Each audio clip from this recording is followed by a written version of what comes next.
Chapter 8. Sticking to his trusty nighttime routine was more than a little challenging for Mike, given the circumstances. A multitude of obstacles stood between Mike and the normal flow of his bedtime ritual. First, of course, there was the fact that he was at work. He hadn't been hired to sleep. But to heck with that. Who was going to know if he slept instead of watching the creepy monitors? Second, there were the contents of the building Mike was in. As much as he tried to convince himself that he hadn't seen the bluish-purple bunny move its eyes to watch him, he knew he had. If the bunny could watch him, what else could it do? What else could the other animatronics do? Mike had assumed they were powered down, but were they? Third, Mike wasn't tired. He was too freaked out to be tired. But then, that's what the pills were for. Mike pondered these and other issues for an hour or so after he returned to the office. He also watched the office door, which he'd locked. When nothing had come to get him during that hour, Mike had decided to stick to his well-established bedtime habits. But first, he dragged one of the filing cabinets, the battered one, over to the door. Looking again at the scratches on the floor, he wondered if he wasn't the first one to use the cabinet as a barricade. If so, what did the scratches mean? He didn't let himself think about it. Returning to the desk, Mike looked at the chair. Not ideal for sleeping, but if he put his head on the desk, he could make it work. Mike opened his backpack and started pulling out what he needed. Pills, check. Bottle of water, check. Cassette player, check. Dream theory, check. Alarm clock. Mike looked down at his watch. He decided to use his watch as his alarm clock, instead of bringing his clock from home. He set his watch alarm now. Mike laid the paperback book next to the cassette player. Then he took his pill. Looking at the door one last time, Mike shifted his gaze to the wall clock opposite the desk. The hour hand was halfway between midnight and 1 a.m. Mike looked at all the monitors in turn. Parking lot, lobby, hallways, kitchen, arcade, dining room, storage rooms, back of the restaurant, front of the restaurant, all empty, all quiet. Mike put his head down on his folded arms. He closed his eyes. Beside his bed, of course, there was one piece of Mike's nightly arsenal that he hadn't brought with him, the poster. But even so, when he closed his eyes, he immediately saw the swaying pine trees. He heard the breeze, too. Drifting into unconsciousness, Mike twitched and frowned. Was that a breeze he was hearing? It didn't sound quite right. It sounded more like static than a breeze, as if he was hearing the scratchy modulation of feedback coming through a speaker, maybe an intercom. This thought almost derailed Mike's descent into dreamland, but the pull of the pine tree's undulation was too strong. Mike ignored the crackling that marred the soothing sound of the breeze. He let the pine trees drop him into the scene that was so familiar to him. The scene, however, didn't flow smoothly in Mike's mind tonight. It came in snatches, gyrating tree branches, orange toy airplane flying through the air, a spray of ketchup. "How about some burger with that ketchup, hon?" Mike's dad asks. Thump! Fizz! Mike's mom's voice calls out, "Keep it on your brother." Frisbee whizzing, car engine revving. 12-year-old Mike shouts, "Garrett!" Branches slapping Mike's face. Black car zooming away. Garrett's pale face in the car's back window. Mike opens his mouth to scream. And for once, the scream makes it out of his mouth. "Garrett!" Mike watches the black car disappear around a bend. Then, Mike hears children laughing. The sound comes from behind him. Confused, Mike turns. 5 children stand in the middle of the now empty road. One of them wears a paper top hat. One has a paper bib tied around his neck. One wears paper rabbit ears on her head. One holds a paper hook. The 5th child, a blond boy with icy blue eyes, stands out in front of the other children. He has no paper props. Mike stares at the blond boy. "Who are you?" he asks. "How did you get here?" The boy says nothing. In the periphery of Mike's vision, he sees the other children playing. For a moment, they seem strangely abstract, oversimplified. They're almost two-dimensional, like paper dolls, instead of real children. As soon as Mike turns and looks at the children full on, though, the children are perfectly real. Mike shifts his gaze back to the blonde boy. As his face transitions, he gets the same cardboard cutout impression of the kids. Quickly reorienting to look at the kids straight on. The flattened effect disappears again. Mike frowns, baffled. As bewildered as he feels, however, Mike has a little fire of exhilaration flickering in his belly.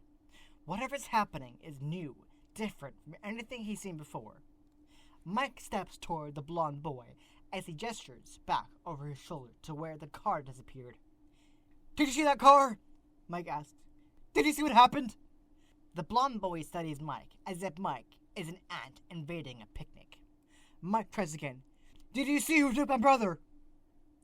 The blonde boy smiles. Beyond him, the other children are back in 2D, like they have stepped off the page of a book. Mike looks directly at the children. They're real again. Once, twice, 3 times. Mike adjusts his gaze.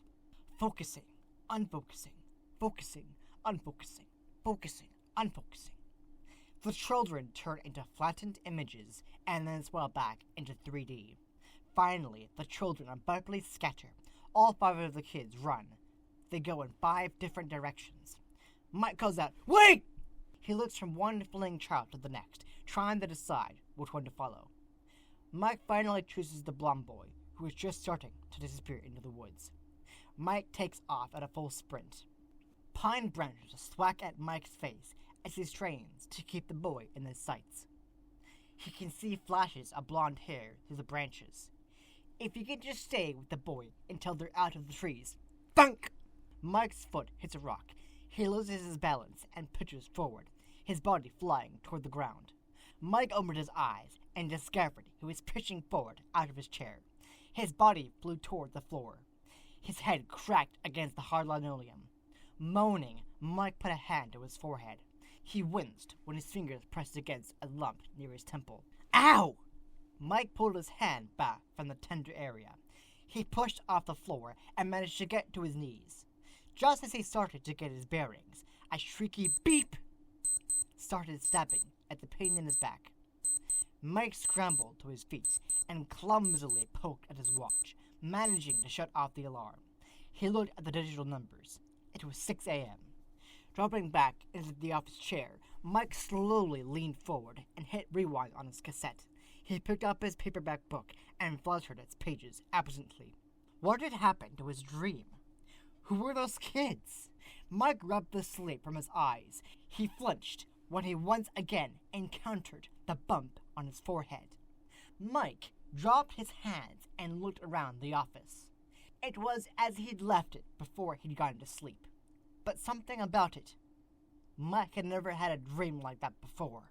It couldn't be a coincidence that it happened when he was in this room. He thought about the dream, the kids, the top hat, the bib, the bunny ears, the hook.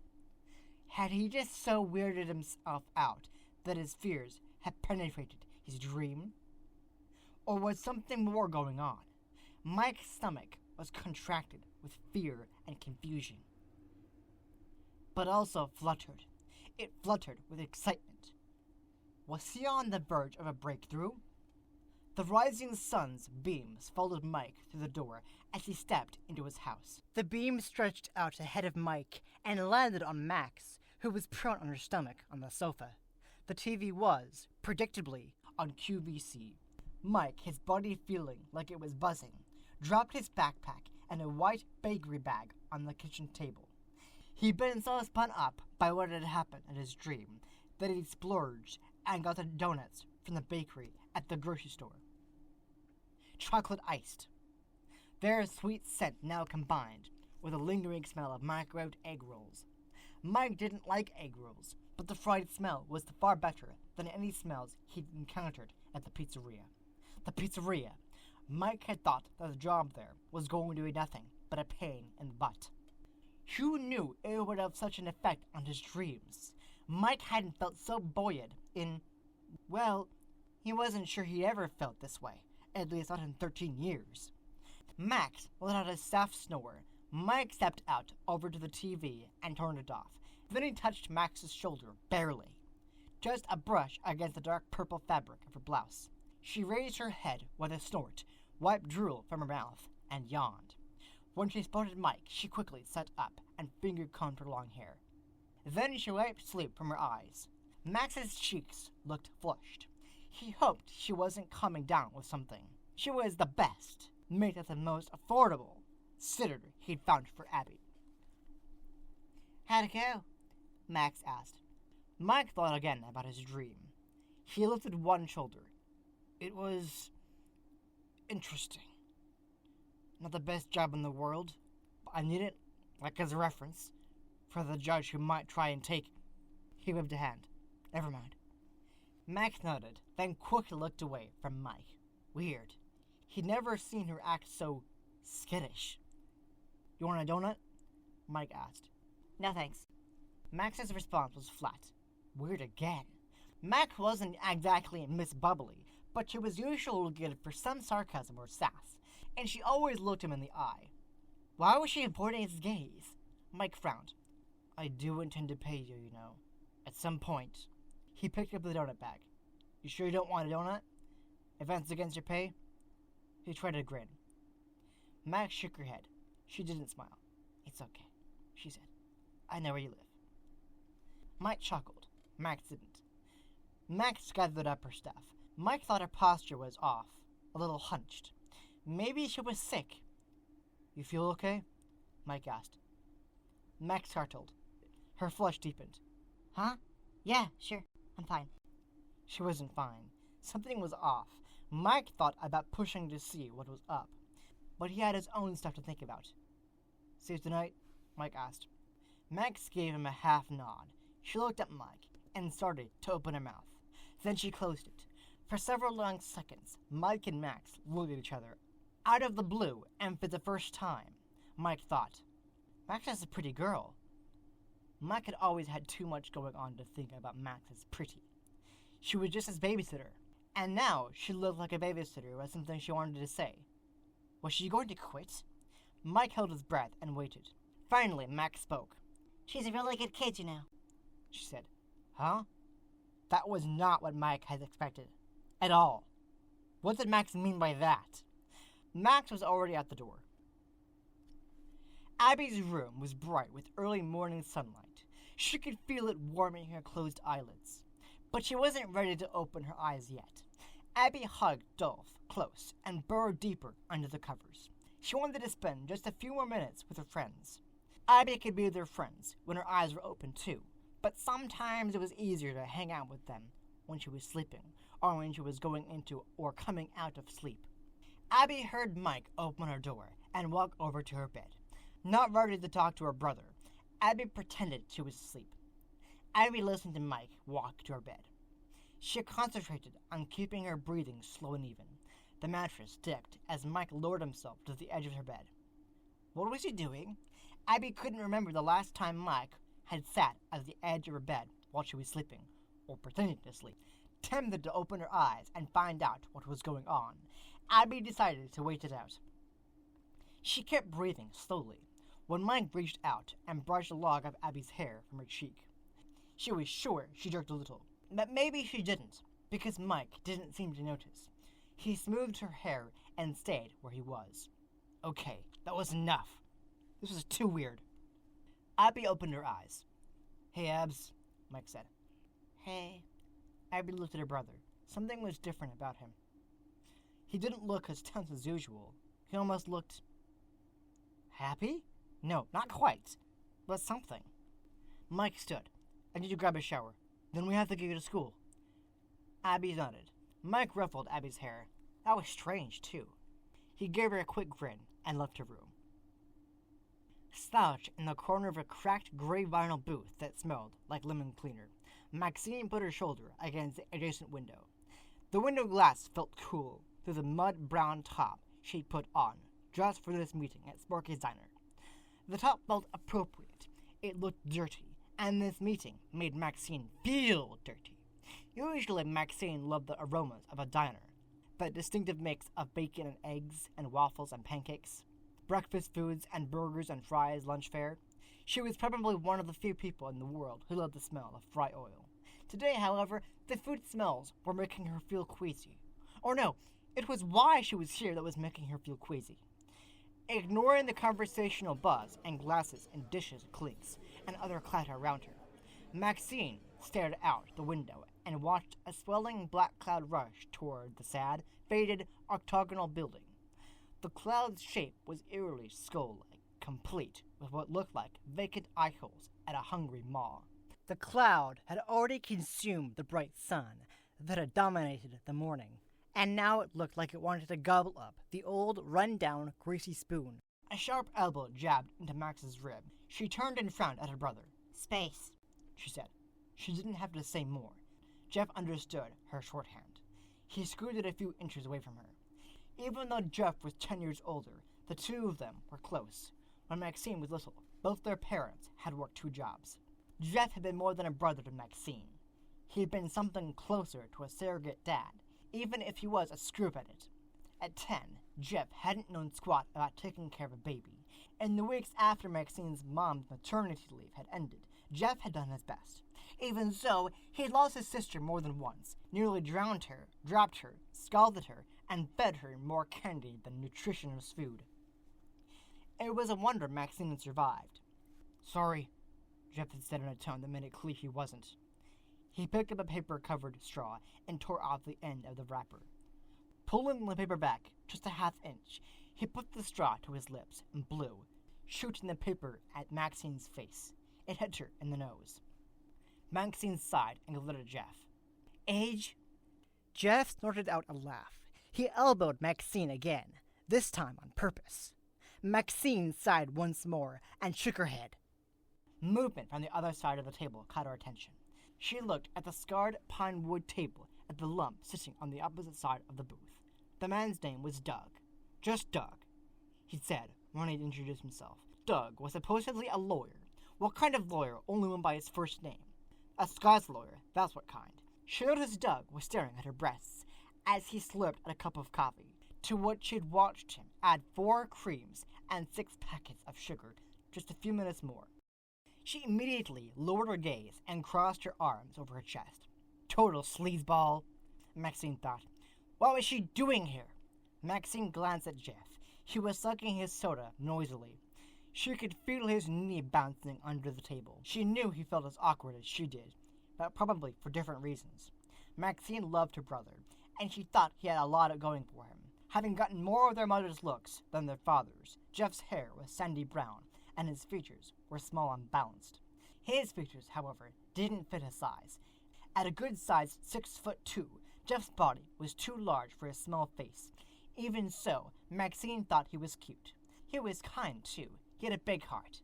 Jeff, however, was the king of bad choices. He'd already done time twice, for relatively minor stuff. Car theft, breaking and entering. He couldn't seem to hold on to a job. She really shouldn't have let him talk her into this. Or anything for that matter. Maxine already felt terrible about what she'd done. She didn't want to do anything worse. No, she shouldn't be here. Outside, rain started tapping on the window. Maxine nudged Jeff. "Move," she said. She needed to get out of here. Before Jeff could even twitch, a clamorous crash cut to the normal diner hubbub. Maxine's head jerked to her left as she instinctively sought the source of the sound. Jeff and Doug looked in that direction too. Doug had to swivel his thick neck to look over his shoulder. Sparky's eating area was arranged in a C shape around the kitchen, which took up about a third of the building's octagon. A squared-off counter created the cook's domain, which came a constant din of sizzling, banging, and shouting. And booths lined the outer wall of the building. The door was at the end of the bottom leg of the C. The racket that had cancelled out everything else in the diner was an explosion of broken dishes that apparently had fallen from the busboy's very busy tray. The boy, actually a sad-looking 30-something guy, going prematurely bald, was mumbling something Maxine couldn't hear as he dropped to his knees to clean up the mess. Standing over him was a petite woman, knocked out from the bottle, Pixie Cut, Jane, Mike's aunt. Probably in defiance of the storm kicking up outside the diner, Jane wore a pale pink pantsuit with matching high heels. She looked prim and proper, but Maxine knew she wasn't. Hand on hips, Jane deliberately stomped on the broken glass beneath her feet. She narrowly avoided the busboy's fingers. Max had a feeling the miss was an accident. "No, you watch where you're going!" Jane screeched. She kicked a shard of broken glass at the busboy's shoe. The busboy glared at Jane as she flounced away from him. Jane headed directly toward the booth Maxine really didn't want to be in. She couldn't escape, though. Now that Jane was here, it was too late. Nearly everyone in the place had frozen when they'd heard the dish explosion, and now most of the diners were returning to their food. Many pairs of eyes tracked Jane's progress, though. Her diva-like dramatics were designed to put her in the limelight. She made a point to huff theatrically as she moved on. Her high heels made emphatic little tapping sounds on the diner's scuffed burgundy linoleum. Jane reached their booth and stood next to Doug. When she didn't have enough space, she shot Doug a good look, and he appeared to attempt to let some air out of the balloon of his body. He squished himself against the window. "Before anyone says anything," Jane said as she settled herself, "I have somewhere I have to be, so let's make this quick." A tall, lanky, auburn-haired teen wearing a Sporky's uniform shirt and a half-white apron tied around his waist. Maxine knew his name was Ness. He was Sparky's son. Approached the table. "Hey there," Ness said. "Welcome to Sparky's." Ness lifted a hand toward Maxine and gave her a little smile. She returned the smile. "Could I set you folks up with some appetite?" "We're not eating," Jane said. "Huh, well that's no fun," Ness said. He leaned toward Jane and gave her a wink. "You know what they say, lunch is the most important meal of the day." "I thought it was breakfast," Jeff said. He frowned as if thinking hard on the subject. Maxine mentally shook her head. Her brother was a sweetie, but it wasn't all that bright. "Some people say that," Ness said. "But it's just a theory." He grinned. Jane narrowed her eyes and looked at Ness like he was a gnat. "Are you getting paid by the word?" Jane asked. "Or can we have a minute?" Ness's grin drooped. So did the rest of his face. He shrugged and walked away from the booth. Jane curved her lip at Ness's retreating back. Her lips were painted in a color that matched her pet suit. It wasn't a good look. Jane shifted her attention to her booth companions. "Now, where were we?" she asked. No one answered her. Jane skewered Maxine with her best Cruella de Vil look. "Oh, right," Jane said. "You were about to tell me what a miserable failure you are." Before Maxine could open her mouth to tell Jane just what to do with herself, Jeff leaned over the table. He jabbed a finger in Jane's direction. "Hey, screw you, lady," Jeff said. Maxine felt a scourge of love for her brother. He was sweet and kind, but he always turned into a bulldog when anyone tried to mess with Maxine. "My sister went over every inch of that dump 100 times, Jeff said. "If there was something to find, she would have found it." He slapped a hand on the table. "Now pay up!" Jane raised an eyebrow at Jeff. "I'm sorry?" "You said 200, Jeff said. Maxine, feeling unusually meek, probably because of the guilt that had been strangling her ever since she'd agreed to do what Jane wanted done, spoke up softly. "We had a deal," she told Jane. Jane tilted her head to one side and slid her gaze up and down Maxine's torso. Maxine had to keep herself from looking down to be sure she didn't have a stain or something. "Yes," Jane said finally. "The deal was that you find me hard proof of criminal endangerment. Something actionable. Instead, all I've heard from you is about what a nice kid my niece is and how my nephew sleeps a lot." "He really does, though," Maxine said. Jane banged a fist on the table. Jeff's soda glass jittered, and Doug's coffee sloshed. His discarded little creamer cups and sugar packets hopped across the table like startled frogs. "Sleeping is not a crime!"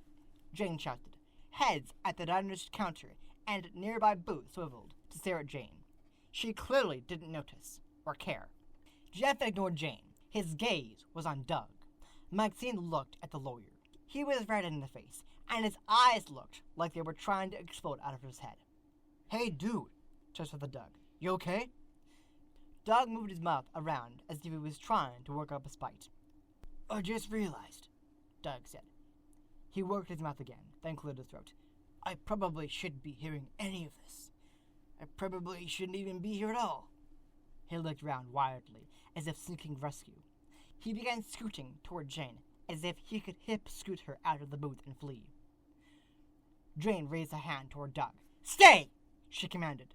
Doug stayed. Maxine felt like he should get a treat or something. Jane looked from Maxine to Jeff. No one spoke. Maxine just wanted the whole thing to be over.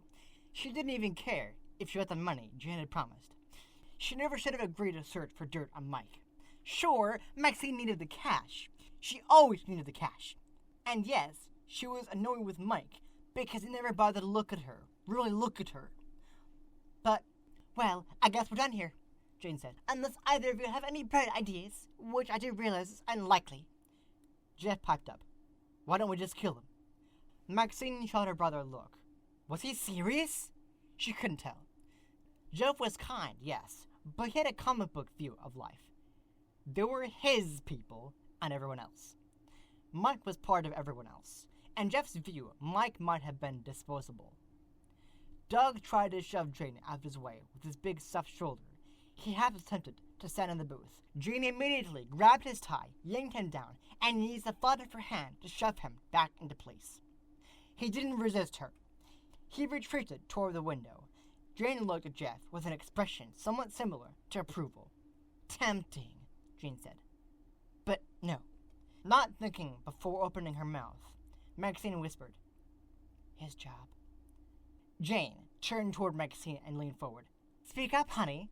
The word honey was triple wrapped in sarcasm. Hating herself but apparently unable to stop herself, Maxine raised her voice and continued. "Well, Mike was saying how he really needs this new job. You know, so we can look good on paper, like for the judge." Jane snorted. "My nephew, the altruist. That's all very fascinating, dear, but I'm not hearing a plan." Maxine glanced at Jeff. He returned her gaze, and he grinned. He looked back toward Jane. "We trust the place," Jeff said. Jane raised her eyebrows, clearly surprised that Jeff had said something semi-interesting. "Go on," she said. Jeff shoved aside his soda glass and put both hands palms down on the table. "Macy's a security guard, right? His job was to make sure no one gets in. So?" He looked from Jane to Maxine and back to Jane. "We get in, mess the place up good, help us up to whatever that we find along the way." Jeff lifted a finger and pointed at Jane. "Your nephew gets canned, Judge gave you the kid." He hesitated, then leaned back and crossed his arms. "And he gave us $2,000. Jane pulled in her chin and gave Jeff an as-if look. "It's 200, she said. Jeff shook his head. 200 was for going through his underwear drawer. We're talking about breaking and entering, destroying private property, theft. That's like 5 years, minimum. Probably more like 10. Doug inserted. Jane shot Doug a death glare. Then she tapped pink painted nails on the booth's tabletop. The skin at the outer edges of her eyes pulled in. 1,000, Jane said. Jeff looked at Maxine. She leaned away from him, attempting to fuse with the window. Or perhaps pass right through it. She couldn't believe she was having anything to do with any of this. Still, she gave Jeff a minuscule nod. Jeff looked at Jane. "Okay," he said. Jane stood. Adjusting the hem of her pantsuit jacket, she bent forward across the booth's table. She leaned in close, just inches from Jeff's face. Maxine got a whiff of Jane's perfume. It was sharp and cutting, like it was a fusion of pepper and grapefruit. In low, menacing tones, Jane spoke. "Do it soon, and don't mess it up." Jane twisted her lips. "I mean, do mess it up." She pointed at the table. "But don't just mess this up." Jane stalked off. Doug hefted himself off the booth bench. Maxine watched Doug trail in Jane's wake. Maxine looked at her brother. Clearly confused, Jeff was looking at the spot on the table that Jane had pointed to. Maxine, fed up with everything, slapped Jeff's finger. He frowned at her, still baffled. She gave him her best moron look and sighed.